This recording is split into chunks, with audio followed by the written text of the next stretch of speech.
Hej og velkommen til. I denne her hurtige videotutorial vil jeg lige vise, hvordan vi indstiller WordPress til dansk, sådan så vi har det rigtige tidsformat og den er i den rigtige tidszone. Derudover vil jeg sådan lige hurtigt vende de her generelle ting, man skal kigge på inde under WordPress indstillinger, når man starter med en ny WordPress installation.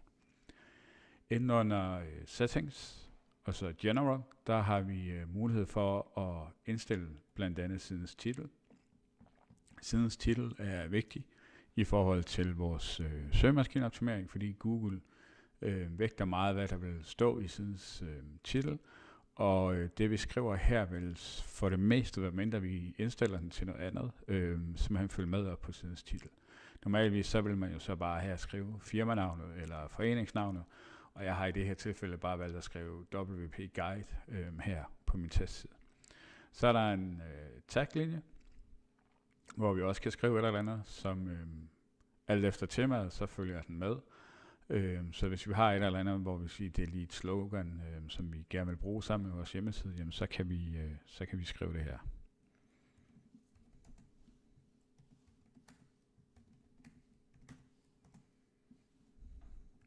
Jeg skriver bare lige lære WordPress. Og så er det det. Det næste, det er URL'en. Og i det tilfælde her, der kan man sige, der er den så HTTP, localhost, og så WP Guide, og det samme gør sig gældende hernede på sidens adresse. Det gør jeg ikke ret meget ved, da jeg sidder på en lokal installation, og normalvis, hvis vi har installeret det her på et webhotel, så vil det også stå rigtigt. Medmindre der er et eller andet meget specielt ved vores opsætning af WordPress på det pågældende webhotel. Men så må man tage den derfra. En e-mailadresse. Jeg har sat min egen ind her. Det er den person, der bliver kontaktet, hvis der sker et eller andet sådan rent administrativt. Og hvis man sætter formular-plugins og sådan noget ind, så er det også typisk den e-mailadresse, der kommer til at stå her. Så lidt omkring medlemskaber.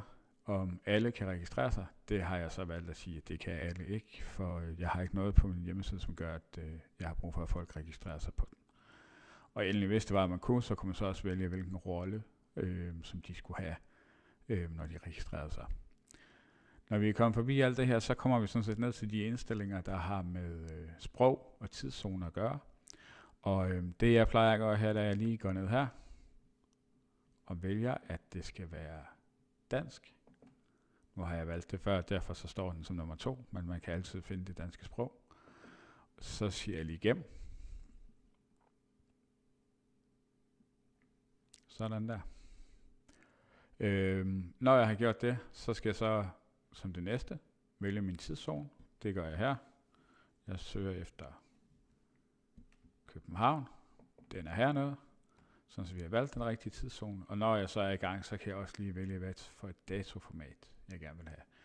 Jeg vil egentlig gerne have skrevet datoen helt ud med den 25. november 2016, så derfor så vælger jeg den øverste. Hvis jeg nu vil have noget med en skråstreg for eksempel, så kunne jeg skrive det hernede. Og endelig så er der mulighed for at lave min egen. Der ligger en guide lidt længere nede på siden, eller et link til en guide lidt længere nede på siden, som viser, hvordan man gør det. Udover det, så kan jeg vælge et tidsformat, og der vælger jeg så den anden nederste her, fordi den kører så fra 0 til 24 med tidsformatet, og så selvfølgelig minutterne efterfølgende. Som jeg sagde lige før, så er der et link her til en side inde på WordPress, som fortæller, hvordan man kan lave sit helt eget format af tid og dato, hvis man har lyst til det. Den gør jeg ikke noget ved, fordi jeg er sådan set rimelig godt tilfreds med det, som WordPress leverer. Ugen starter i det her tilfælde på en mandag, og det er mange gange så lidt med de her plugins, vi sidder med, om den skal starte søndag eller mandag, hvis vi sidder med noget kalender. Det rareste vil egentlig være for mig, at den starter mandag, så derfor så lader jeg den stå, og selvfølgelig så har jeg stadigvæk websidens sprog, og det er sat til dansk. Og når jeg er tilfreds med alt det her, jamen så kan jeg sådan set sige igennem. Jeg har nu opsat WordPress til at køre med dansk som primært sprog, og jeg har opsat den til den korrekte tidszone. Jeg har været inde at vælge, hvilket datoformat den skal arbejde med, og hvilket tidsformat den skal arbejde med, og hvornår ugen starter. Og det var sådan set det, der skulle til at sætte WordPress op til dansk.